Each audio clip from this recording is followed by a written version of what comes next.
बिस्मिल्लाहिर्रहमानिर्रहीम। Previous video के अंदर हमने फार्माकोलॉजी के इंपॉर्टेंट पॉइंट्स को कवर कर लिया था। तो इस वीडियो के अंदर हम जनरल फार्माकोलॉजी की चीज़ों को स्टार्ट करने वाले हैं। अगर आपने प्रीवियस वीडियो को नहीं देखा तो आप उस वीडियो को ज़रूर देख लेना, ठीक है।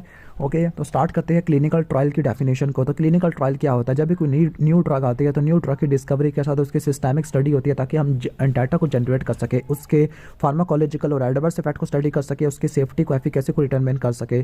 ठीक हो गया। अब यहाँ पर गुड क्लिनिकल प्रैक्टिस होती है। अब इसको ऐसे इसको छोड़ दो, इतना इंपॉर्टेंट नहीं है। इसके बाद प्री क्लिनिकल इवैल्यूएशन होती है। तो प्री क्लिनिकल इवैल्यूएशन फेज या इसको एनिमल स्टडी फेज कहते हैं। अब एनिमल स्टडीज नॉर्मली रिक्वायर होती है ताकि हम किसी भी ड्रग के फार्माकोलॉजिकल प्रोफाइल को जान सके। तो इसका मेन एम ये होता है कि हम तमाम रिक्वायरमेंट को सेटिस्फाई कर सके जो कि रिक्वायर होती है किसी भी ड्रग की टेस्टिंग वगैरह के अंदर, ठीक है। ओके, जो duration of pre clinical study है वो 2 साल तक होता है। इसके बाद हम चलते हैं the most common anti fungal ketoconazole. जो एंटी फंगल ड्रग होती है कीटोकोनाजोल है, ये CYP3A4 इनहिबिटर होती है। डैट इज़ वाई कि अगर आप कीटोकोनाजोल को CYP3A4 इनहिबिटर के साथ ले लोगे, ओके, लाइक एंटी वायरल या ये प्रोटीएस इनहिबिटर होते हैं, फॉर एग्जांपल रिटोनावीर है, इंडोनावीर, क्लैरिथ्रोमाइसिन, इट्राकोनाजोल है, निफाजोडोन, ग्रेपफ्रूट जूस है। तो ये क्या होती है? ये कहने का मतलब है कि ये CYP3A4 इनहिबिटर होती है। तो इनहिबिटर होती है तो ये ड्रग के मेटाबॉलिज्म को इनहिबिट कर देती है। तो इनको आपने एक साथ नहीं लेना। आगे एड्रीनालीन है। जो एड्रीनालीन है ये फिजियोलॉजिकल या फंक्शनल एंटागोनिस्ट होती है। ये फिजियोलॉजिकल या फंक्शनल एंटागोनिज्म जब होता है जब दो से ज़्यादा डिफरेंट एजेंट होती है, ये ऑपोजिट इफेक्ट प्रोड्यूस करती है लेकिन ये डिफरेंट रिसेप्टर पर जाके बाइंड करते हैं। फॉर एग्जाम्पल जो हिस्टामिन और एपिनेफ्रिन होती है स्मूथ मसल पर जाके बाइंड करती है। इनका एक्शन तो स्मूथ मसल पे होता है लेकिन हिस्टामिन का रिसेप्टर डिफरेंट होता है। हिस्टामिन H1 रिसेप्टर पर जाके बाइंड करना, जबकि एपिनेफ्रिन है बीटा-2 रिसेप्टर पर जाके बाइंड करना है। फार्माकोलॉजिकल तो फिजियोलॉजिकल एंटागोनिस्ट या फंक्शनल एंटागोनिस्ट तो हो गया कि जब 2 एजेंट होती है ऑपोजिट इफेक्ट प्रोड्यूस करती है डिफरेंट रिसेप्टर के जरिए। जो फार्माकोलॉजिकल होता है ड्रग सेम रिसेप्टर पर जाके बाइंड करती है, यानी कुछ ऐसे एंटागोनिस्ट होते हैं जो कि रिसेप्टर पर जाके बाइंड करती है एगोनिस्ट के, कोई इफेक्ट प्रोड्यूस नहीं करते, कोई इंट्रिंसिक एक्टिविटी नहीं होती। केमिकल एंटागोनिस्ट ऐसे एजेंट होते हैं जो कि एगोनिस्ट के साथ डायरेक्टली बाइंड कर लेते हैं। फॉर एग्जाम्पल चिलेटिंग एजेंट होते हैं, ये बाइंड कर लेते हैं, ठीक है। इसके बाद है area under the curve. Area under the curve ये टोटल एरिया होता है जिससे आप कंपेयर करते हो एक्सटेंट ऑफ एब्जॉर्प्शन और इनकी जो रेशियो होती है ओरल ओवर इंट्रावीनस, तो इसको बायो अवेलेबिलिटी कहते हैं। इसके बाद है कि जो एडवर्स ड्रग रिएक्शन होती है वो 5 नहीं बल्कि 6 कैटेगरी के ABCDEF। जो ए है वो प्रिडिक्टेबल है, बी वाले अनप्रिडिक्टेबल होते हैं, type C, type D, type E और टाइप EF होते हैं। जो टाइप E है ये ऑगमेंटेड फार्माकोलॉजिकल इफेक्ट होते हैं, डोज डिपेंडेंट होते हैं। ऑगमेंटेड फार्माकोलॉजिकल इफेक्ट को टाइप A बोलते हैं, प्रिडिक्टेबल कहते हैं। उसके साइड इफेक्ट के अंदर थेरापेटिक डोसिस के अंदर यानी जो थेरापेटिक डोसिस के ऊपर साइड इफेक्ट होती है, हाई डोसिस के अंदर टॉक्सिसिटी होती है और थेरापेटिक डोसिस के अंदर इंटॉलरेंस होती है। ओके, जो टाइप बी है उनको बिजार इफेक्ट कहते हैं, डोज डिपेंडेंट होते हैं। अब जो ड्रग की एलर्जी है वो 4 टाइप की होती है। एनाफिलैक्सिस है, टाइप 2 को साइटोटॉक्सिक कहते हैं, टाइप 3 को कॉम्प्लेक्स कहते हैं, टाइप 4 को डिलेड हाइपर सेंसिटिविटी कहते हैं, ठीक है। जो इडियोसिंक्रेसी होती है नॉर्मल इफेक्ट होती है। फॉर एग्जांपल CNS डिप्रेसेंट होती है, कभी कभार वो CNS की स्टिमुलेशन करवा सकती है। सी से क्रॉनिक इफेक्ट होता है, like duration dependent adverse effect होती है। फॉर एग्जांपल कॉर्टिकोस्टेरॉइड है वो इम्यूनोसप्रेसिव इफेक्ट करवा सकती है। डिलेड इफेक्ट के अंदर जो एडवर्स इफेक्ट होती है ओके, ड्रग को स्टॉप करने के बाद भी परसिस्ट रहते हैं। For example anti cancer drug है, उनकी वजह से कार्सिनोजेनिसिटी या म्यूटोजेनिसिटी वगैरह हो सकती है। टाइप ई है एंड ऑफ ट्रीटमेंट इफेक्ट के एडवर्स इफेक्ट होते हैं अचानक ड्रग को छोड़ने की वजह से। फॉर एग्जांपल क्लोनिडीन को छोड़ने की वजह से रीबाउंड हाइपरटेंशन हो जाती है। इसके बाद फेलियर ऑफ थेरेपी है, like OCP oral contraceptive failure की थेरेपी, एंटी माइक्रोबियल रेजिस्टेंस होती है। अब जो नाइट्रेट होती है, नाइट्रेट वेजोडाइलेशन को इंड्यूस कर देती है, हेडेक को इंड्यूस कर देती है। ओके, तो ये क्रॉनिक ड्रग रिएक्शन नहीं होते। जो क्रॉनिक होती है वो टाइप C के अंदर आती है, ठीक है। जो अचानक छोड़ने की वजह से जो एडवर्स इफेक्ट आते हैं तो वो टाइप D के अंदर, लेकिन टाइप D थोड़ा सा लॉन्ग टर्म में देखने को मिलती है। टाइप E वाले ये फ़ौरन देखने को मिलती है और टाइप F में फेलियर होती है। बायो अवेलेबिलिटी एडमिनिस्ट्रेटेड डोज की फ्रैक्शन होता है जो कि सिस्टमिक सर्कुलेशन के अंदर पहुंचता है in the form of unchanged form. जो बायो अवेलेबिलिटी होती है इंट्रावेनस रूट से तो ये 100% होती है। ओके, तो ये ओरल रूट से रिलेटिवली कम होती है बिकॉज जो ड्रग है वो इनकम्प्लीट एब्जॉर्ब होती है। जो एब्जॉर्ब ड्रग है उसका फर्स्ट पास मेटाबॉलिज्म होता है इंटेस्टिनल वाल के अंदर, लीवर के अंदर या इसकी बाइल के अंदर एक्सक्रीशन होती है। ओके, इसके बाद है मॉनिटरिंग द जो फार्माको विजिलेंस होती है। फार्माको विजिलेंस ये वो साइंस है या वो एक्टिविटीज़ है जहाँ पर आप डिटेक्शन करते हो, असेसमेंट करते हो, अंडरस्टैंडिंग है या ड्रग के एडवर्स इफेक्ट के स्टडी को कहते हो, यानी प्रिवेंशन, डिटेक्शन, असेसमेंट, अंडरस्टैंडिंग है, ठीक है। इसके बाद है कि इंट्रावीनस है। बायो अवेलेबिलिटी को किस तरह से डिफाइन करते हैं? Fraction of unchanged drug that it is a systemic circulation following the administration. अगर कोई ड्रग ओरल रूट से दी गई है तो उसकी जो बायो अवेलेबिलिटी है वो हमेशा 100% से कम होती है। इसकी वजह ये है कि जो एब्जॉर्प्शन है उसका इनकम्प्लीट एब्जॉर्प्शन होती है और फर्स्ट पास फास्ट मेटाबॉलिज्म होता है, ठीक है। अब इंट्रावीनस रूट से अगर देते हैं तो 100% बायो अवेलेबिलिटी होती है, ऑनसेट काफ़ी ज़्यादा फास्टेस्ट होता है। इंट्रामस्कुलर से या सबकुटेनियस से दोगे तो काफ़ी ज़्यादा पेनफुल होता है, लेकिन इंट्रामस्कुलर के फॉर्म में लार्जर वॉल्यूम, सबकुटेनियस में रिलेटिवली लेस वॉल्यूम होता है। पर ओरल मोस्ट कन्वीनियंट होता है, मोस्ट कॉमनली यूज मेथड होता है 5 से लेकर लेस देन 100% होता है, ठीक है। जो पर रेक्टल होता है लेस फर्स्ट पास मेटाबॉलिज्म है, ट्रांसडर्मल है, वेरी स्लो एब्जॉर्प्शन होती है, यहाँ पे फर्स्ट पास मेटाबॉलिज्म नहीं होता, पर लॉन्ग ड्यूरेशन होती है, ओके। अगर rate of elimination plasma concentration से इंडिपेंडेंट होता है उसको जीरो ऑर्डर काइनेटिक कहते हैं। जीरो ऑर्डर काइनेटिक के अंदर रेट ऑफ एलिमिनेशन तो हम कह सकते हैं कि कांस्टेंट होती है, लेकिन हाफ लाइफ और क्लियरेंस कांस्टेंट नहीं होती। अब जीरो ऑर्डर और फर्स्ट ऑर्डर के अंदर डिफरेंस लिखा हुआ है। जीरो ऑर्डर को नॉन लीनियर काइनेटिक कहते हैं, फर्स्ट ऑर्डर को लीनियर काइनेटिक कहते हैं। जीरो ऑर्डर काइनेटिक के अंदर constant amount of drug eliminate होती है per unit time. First order kinetic के अंदर constant fraction of drug eliminate होती है। तो जीरो ऑर्डर काइनेटिक या नॉन लीनियर काइनेटिक इसमें जो रेट ऑफ एलिमिनेशन है प्लाज्मा कंसंट्रेशन के ऊपर डिपेंड नहीं करता। फर्स्ट ऑर्डर काइनेटिक के अंदर जो रेट ऑफ एलिमिनेशन है वो प्लाज्मा कंसंट्रेशन के डायरेक्टली प्रोपोर्शनल होता है, ओके। जो जीरो ऑर्डर काइनेटिक है इसमें जो क्लियरेंस होती है ज़्यादा होती है और द लो कंसंट्रेशन, ठीक है। यानी लो कंसंट्रेशन के बाद क्लियरेंस ज़्यादा होती है, लेकिन जैसे जैसे कंसंट्रेशन बढ़ती है तो क्लियरेंस कम हो जाती है। लेकिन फर्स्ट ऑर्डर काइनेटिक के अंदर क्लियरेंस कांस्टेंट रहती है। जीरो ऑर्डर काइनेटिक या नॉन लीनियर काइनेटिक के अंदर जो हाफ लाइफ होती है लो कंसंट्रेशन के ऊपर लेस होती है। हाफ लाइफ और क्लियरेंस थोड़ा सा ऑपोजिट यहाँ पे उन्होंने लिखा हुआ है चीज़ है, ठीक है, ओके। और कुछ ही ड्रग होती है जो कि जीरो ऑर्डर काइनेटिक को शो करती है। इसके अलावा जो ड्रग्स जीरो ऑर्डर काइनेटिक को फॉलो करते हैं उसका निमोनिक है what power, zero what power. तो डब्ल्यू से वारफेरिन, ए से अल्कोहल एस्पिरिन है, टी से थियोफाइलिन, टी से टोलब्यूटामाइड है, पी से फेनिटोइन और प्रोपाफिनोन। ये फर्स्ट नहीं बल्कि जीरो ऑर्डर काइनेटिक को शो करती है, ठीक है, ओके। इसके बाद हम आगे चलते हैं कि फेनिटोइन है। तो जो एसिटाइलेशन होती है, ऐसे कंपाउंड जिनके पास अमाइनो या हाइड्रोलेजिन रेसिड्यू होते हैं तो उनको एनेसिटाइल ट्रांसफेरेज एंजाइम से हम इनकी कॉन्जुगेशन या एसिटाइलेशन करते हैं। एसिटाइलेशन होती है, अगर एसिटाइलेशन स्लो होगी तो उसका मेटाबॉलिज्म स्लो हो जाएगा, उसके साइड इफेक्ट ज़्यादा हो गए। फास्ट एसिटाइलेशन के ड्रग का इफेक्टिवनेस खत्म हो जाती है। नॉर्मल एसिटाइलेशन हाँ कह सकते हैं कि ठीक नॉर्मल होती है, इफेक्टिव होती है। अब जो कौन कौन सी ड्रग होती है इसमें जो कुछ इंपॉर्टेंट ड्रग है इसका मिमोनिक इन्होंने चिप्स ABC लिखा हुआ है, वैसे शिप से रट्टा मार लो तो सल्फोनामाइड है, हाइड्रोलेजिन है, आइसोनियाज़ाइड है, प्रोकेनामाइड है। इसके अलावा क्लोनाजिपाम है, एसबिटालोल, एमरिनोन, अमाइनोसैलिसिलिक एसिड, बेंजोकेन और कैफीन होती है। वो फेनिटोइन है, फेनिटोइन की जो हाइड्रोक्सिलेशन होती है साइटोक्रोम P450 करती है, ओके। ऐसी ड्रग जो कि एसिटाइलेशन से मेटाबोलाइज होती है तो वो आगे SLE करवाती है, सिस्टेमिक ल्यूपस एरिथ्रोमाटोसिस वगैरह करवा देती है। इसके बाद हम जी प्रोटीन की तरफ चलते हैं। अब जी प्रोटीन डिफरेंट टाइप की होती है, लाइक GT है, GS है, GI है और GQ होता है, ठीक है। जो GT है, GT1, GT2 इनके जो एसोसिएटेड रिसेप्टर होते हैं ये किसके ऊपर पड़े हुए होते हैं, फोटॉन्स के ऊपर पड़े हुए होते हैं, ओके। जो रोडोप्सिन या कलर के ऑप्शंस होते हैं यानी जो फोटॉन्स होते हैं वहाँ पे जो रोडोप्सिन है या जो कलर ऑप्शंस होते हैं रेटिना के रॉड के अंदर कौन के सेल के ऊपर वहाँ पे इनके रिसेप्टर पड़े हुए होते हैं, इनसे एसोसिएटेड होते हैं। इनका इफेक्टिव पाथवे ये है कि साइक्लिक GMP फॉस्फोडाइस्ट्रेस की एक्टिविटी को बढ़ा देते हैं या साइक्लिक GMP के लेवल को कम कर देते हैं। फोटो ट्रांसडक्शन होती है। GS मेम्ब्रेन बाउंड एडिनालाइल साइक्लेस को एक्टिवेट करते हैं। बीटा एड्रीनो रिसेप्टर से एसोसिएटेड होती है। हिस्टामिन है, सेरोटोनिन है, डोपामिन का D1 होता है, ग्लूकागोन है, ओके।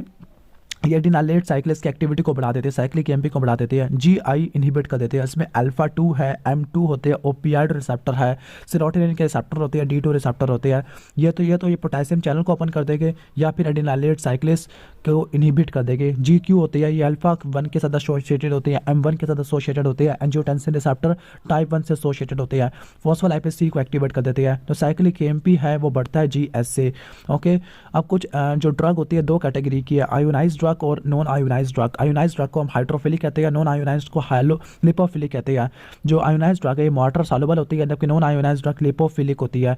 जो आयोनाइज्ड होती है एपिथेलियल बैरियर को क्रॉस नहीं कर पाती, लेकिन जो लिपोफिलिक होती है बैरियर को क्रॉस कर पाती है। जो आयोनाइज्ड ड्रग इनकी एब्जॉर्प्शन स्लो होती है, लेकिन लिपोफिलिक की एब्जॉर्प्शन रिलेटिवली ज़्यादा होती है, ओके। तो जो आयोनाइज्ड होती है प्लेसेंटल बैरियर को क्रॉस नहीं कर पाती, लेकिन जो लिपोफिलिक होती है प्लेसेंटल बैरियर को क्रॉस कर जाती है। आगे चलते हैं हम, जब मीडियम सेम है जब उसी वक्त ये ड्रग क्रॉस करती है। फॉर एग्जांपल जो एसिडिक ड्रग है वो एसिडिक मीडियम के अंदर क्रॉस करेगी। फॉर एग्जांपल सैलिसाइलेट है, बारबिचुरेट है, ये गैस्ट्रिक एसिड जूस के अंदर अनआयोनाइज्ड होती है तो ये स्टोमक से एब्जॉर्ब हो जाती है। जो बेसिक ड्रग है वो बेसिक मीडियम को क्रॉस करती है। फॉर एग्जांपल मॉर्फिन और क्विनिन है। जो रिफेम्पिन होता है ये एंजाइम इंड्यूसर के अंदर आ जाता है। CPR से रट्टा मार लो, कार्बामेज़ेपिन हो गया, फेनिटोइन हो गया, रिफेम्पिन हो गया, ठीक है, फिनोबार्बिटल हो गया, ओके, ठीक है। अब जो एंजाइम इनहिबिटर होते हैं या एंजाइम इंडक्शन होती है माइक्रोसोमल एंजाइम को इन्वॉल्व करती है, ओके, ठीक हो गया। अब जैसे वारफरिन है, ओके, तो अगर वारफेरिन के साथ हम कोई एंजाइम इंड्यूसर दे देंगे तो थ्रोम्बोसिस होने के चांसेस काफ़ी ज़्यादा हो जाएगा, क्योंकि जो एंजाइम इंड्यूसर होगा वारफेरिन के मेटाबॉलिज्म को बढ़ा देगा, वारफेरिन का इफेक्ट कम हो जाएगा। वारफेरिन के साथ एंजाइम इनहिबिटर दे देंगे तो ब्लीडिंग होने के चांसेस काफ़ी ज़्यादा हो जाएंगे।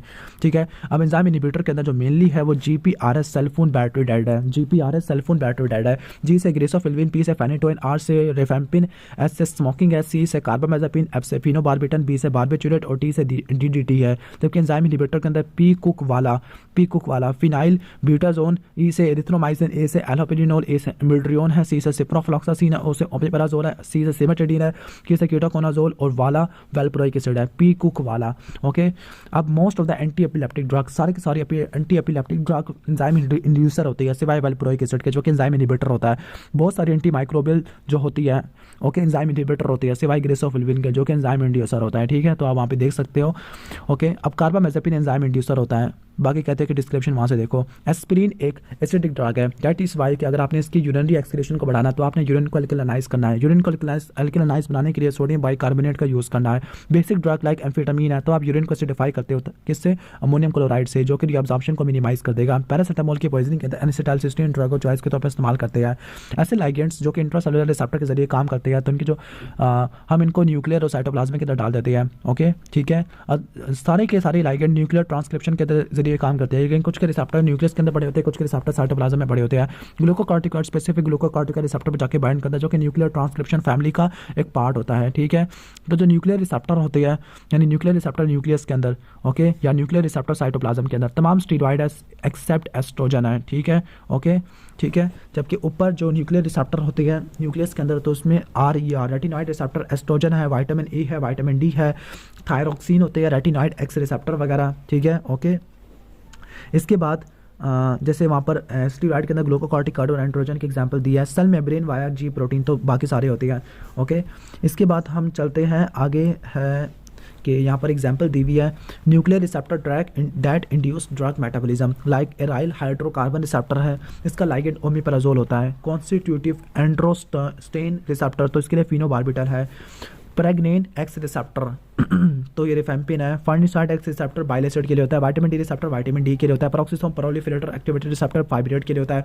रेटिनोइक एसिड रिसेप्टर अल्ट्रॉन्स रेटिनॉइड के लिए होता है। रेटिनॉइड X रिसेप्टर ये 9-6 रेटिनोइक एसिड के लिए होता है। जो एंड्रोजन होती है स्पेसिफिक एंड्रोजन रिसेप्टर पर जाके बाइंड करती है ओके ARS जो कि न्यूक्लियर रिसेप्टर फैमिली का पार्ट होता है ट्रांसक्रिप्शन फैक्टर के अंदर। ठीक है, अब आगे चलते हैं फेनिटोइन जो थेरापेटिक ड्रग मॉनिटरिंग है जिसको TDM कहती है। TDM का मतलब है थेरापेटिक ड्रग मॉनिटरिंग। ये हम क्यों करते हैं कि हम प्लाज्मा कंसंट्रेशन के जरिए हम ड्रग के इफेक्ट को मॉनिटर करते हैं। क्या क्राइटेरिया होता है जब हम उस ड्रग के रिस्पॉन्स को मेजर नहीं कर सकते तब हम TDM करते हैं, प्लाज्मा कंसंट्रेशन को देखते हैं। लाइक आपने ये देखना है कि जो वारफरिन है उसका रिस्पॉन्स हम किस तरह से देखते हैं, INR से देखते हैं, इंटरनेशनल नॉर्मलाइज रेशियो। मेटफॉर्मिन है उसका रिस्पॉन्स को ब्लड ग्लूकोज लेवल से देखते हैं। ओके, ठीक है, यानी आप प्लाज्मा कंसंट्रेशन वगैरह। इसके अलावा रिस्पॉन्स ऑफ प्रोपेनोलोल है तो वो ब्लड प्रेशर मेजरमेंट करते हैं। ऐसे ड्रग ओके जिनका नैरो थेरापेटिक इंडेक्स होता है तो वन सेफ ड्रग होती है। ओके, अब ऐसे ड्रग जिनका TDM वगैरह देखा जाता है तो उसका निमोनिक है दाली, डिजिटैलिस है, अमाइनोग्लाइकोसाइड है, gentamicin anti epileptic anti cancer drug है, लिथियम और अमीनो सप्रेसेंट है लाइक साइक्लोस्पोरिन, टैक्रोलिमस है, साइरोलिमस होता है। अब थेरापेटिक ड्रग रेंज लिखा हुआ है लाइक थेरापेटिक विंडो लिखा हुआ है। इसके अंदर आई थिंक हमें थियोफाइलिन का आना चाहिए लेकिन यहाँ पे लिखा हुआ नहीं है थियोफाइलिन। इसके बाद टॉक्सिसिटी है, टॉक्सिसिटी की डिफरेंट कैटेगरी होती है, एक्यूट है, सब एक्यूट है, क्रॉनिक है, कार्सिनोजेनिक पोटेंशियल है, म्यूटाजेनिक पोटेंशियल और इन्वेस्टिगेटिव टॉक्सिकोलॉजी। एक्यूट टॉक्सिसिटी को किस तरह से डिफाइन करते हैं, ऐसी डोज जो कि 50% एनिमल के अंदर काफ़ी ज़्यादा लीथल होती है और ये मैक्सिमम टॉलरेटेड डोज होती है। इसके लिए आपको 2 स्पीशीज़ चाहिए, 2 रूट चाहिए और सिंगल डोज चाहिए, तो टोटल कितना हो गया 5 हो गया और 5 को 10 से मल्टीप्लाई कर दो 50% आ जाएगा। सब एक्यूट के लिए आपको 2 नहीं सिंगल नहीं बल्कि 3 डोसेज चाहिए और 2 स्पीशीज़ चाहिए। 4 वीक्स से लेकर 3 मंथ्स का इसमें ड्यूरेशन होता है। क्रॉनिक टॉक्सिसिटी रोडेंट और नॉन रोडेंट स्पीशी 4-6 मंथ्स है, ये जब हमें रिक्वायर्ड होती है जबकि ड्रग ह्यूमन पर अप्लाई होती है फॉर प्रोलॉन्ग इफेक्ट है। कार्सिनोजेनिक पोटेंशियल तो ये 2 ईयर्स और 2 स्पीशीज़ के लिए होती है। म्यूटाजेनिक ये इफेक्ट होते हैं जेनेटिक स्टेबिलिटी के ऊपर और म्यूटेशन के अंदर। स्पेसिफिकली इसके लिए एमीज टेस्ट करते हैं साल्मोनेला टाइफीरियम के ऊपर। इसके बाद नेक्स्ट चलते हैं एल्प्राजोलाम। एल्प्राजोलाम किस कैटेगरी के अंदर आता है, कैटेगरी D के अंदर आता है। अब ये FDNN की डिफरेंट कैटेगरी बताई हुई है to indicate the potential of a drug to cause birth defect. अगर उसका प्रेगनेंसी में इस्तेमाल करते हैं आप A B C X होता है। A से क्या मतलब है कि ह्यूमन स्टडीज़ के अंदर यानी कंट्रोल्ड ह्यूमन स्टडी के अंदर कोई रिस्क नहीं है। कैटेगरी बी का मतलब है कि अदर स्टडी के अंदर कोई रिस्क नहीं है। कैटेगरी सी के अंदर रिस्क रूल्ड आउट नहीं हुआ। कैटेगरी डी के अंदर पॉजिटिव एविडेंस होता है रिस्क का। कैटेगरी एक्स है तो ये प्रेगनेंसी के अंदर कॉन्ट्रा इंडिकेटेड होती है, जबकि कैटेगरी डी में पॉजिटिव एविडेंस होता है। ओके, आप इसको देख लेना फिर भी। इसके बाद यहाँ पर क्लिनिकल ट्रायल स्टार्ट हुए हैं। तो क्लिनिकल ट्रायल्स है, पहला फेज़ 1 स्टार्ट होता है, फिर फेज़ 2 है। फेज़ 1 ह्यूमन्स के ऊपर, फेज़ 2 पेशेंट के ऊपर होता है, फेज़ 3 मल्टी साइट ट्रायल है, जबकि फेज़ 4 को बोलते हैं पोस्ट मार्केटिंग सर्विलेंस होती है। फेज़ 4 के अंदर आप फेज़ 1 के अंदर आप 10 से लेकर 100 पेशेंट या पार्टिसिपेंट के ऊपर देखते हो ह्यूमन, जबकि जो फेज़ 2 है 50 से लेकर 500 तक, जबकि फेज़ 3 है ये फ्यू हंड्रेड से लेकर फ्यू थाउजेंड है, जबकि बहुत सारे थाउजेंड के ऊपर पोस्ट मार्केटिंग सर्विलेंस होता है। फेज़ 1 के अंदर नॉर्मली हेल्थी वॉलंटियर होते हैं या एडवांस या रेयर डिजीज़ वाले पेशेंट होते हैं। ओके, जबकि फेज़ 2 के अंदर पेशेंट होते हैं, सब्जेक्ट होते हैं जो कि एक्सपेरिमेंटल ड्रग रिसीव कर रही है। ठीक है, ओके। 3 के अंदर और 4 के अंदर भी सेम है। जो 1 के अंदर ओपन लेबल है, ओके ओके यहाँ पे लिखा है कि जो मैक्सिमम ड्रग फेलियर होता है फेज़ 2 के अंदर आते हैं। जो मोस्ट इंपॉर्टेंट फेज़ है क्लिनिकल ट्रायल का तो वह फेज़ 3 होता है, और फेज़ 3 के बाद ही हम ड्रग को लॉन्च कर देते हैं मार्केट के अंदर। ओके, अब फेज़ 0 ट्रायल भी है। फेज़ जो 0 ट्रायल होता है माइक्रो डोसिंग स्टडी होती है, हेल्थी वॉलंटियर के ऊपर स्टडी होती है। जो फेज़ 5 ट्रायल है इसको फार्मेको एपिडेमियोलॉजी भी कहते हैं। जो फेज़ 0 और फेज़ 1 होते हैं ये नॉर्मल हेल्थी वॉलंटियर के ऊपर परफॉर्म किए जाते हैं। इसके बाद चलते हैं ड्रग की तरफ। ऐसी ड्रग जो हमारी बॉडी में एडमिनिस्टर की जाती है, ओके, और वो एक्टिव ड्रग के अंदर कन्वर्ट होती है बाय बायोलॉजिकल प्रोसेस हमारी बॉडी के अंदर, तो ऐसे ड्रग को प्रो ड्रग कहते हैं। ओके, अब सारी की सारी एस इनहिबिटर प्रो ड्रग होती है सिवाय कैप्टोप्रिल के और लिसिनोप्रिल के। जो दूसरी प्रो ड्रग है इसका जो निमोनिक है MAMC लीड्स, मिनी ऑक्सीडिल एस इनहिबिटर, मारकैप्टोप्यूरिन, ओके, एजेथियोपिरिन में कन्वर्ट हो जाती है। साइक्लोफॉस्फामाइड है, क्लोपिडोग्रिल है, लीवोडोपा है, एनलरेप्लिल है, अल्फा मिथाइल डोपा है, डीपीवेफ्रिन है, सल्फासालाजीन है और सुलेंडेक होती है, तो उसका निमोनिक है MAMC लीड्स। ऐसी ड्रग जो कि किसी रेयर डिजीज़ के लिए डेवलप की जाती है उनको ऑर्फन ड्रग कहते हैं। तो ऐसी ड्रग की रिसर्च, डेवलपमेंट और मार्केटिंग काफ़ी ज़्यादा डिफिकल्ट होती है, तो इनको ऑर्फन ड्रग कहते हैं। लाइक डेफ्रीपिलोन है, ये आयरन ओवरलोड को ट्रीट करने के लिए इस्तेमाल होता है। एनेसिटाइलसिस्टीन फॉर पैरासिटामोल पॉइजनिंग, तो ये ऑर्फन ड्रग होती है। ठीक है, इसके बाद डिक्रीज इन एफिकेसी इसको छोड़ देते हैं। तो ऑलमोस्ट हमारा ये कवर हो गया है जनरल फार्माकोलॉजी। नेक्स्ट वीडियो के अंदर हम ऑटोनॉमिक नर्वस सिस्टम फार्माकोलॉजी को स्टार्ट करने वाले हैं।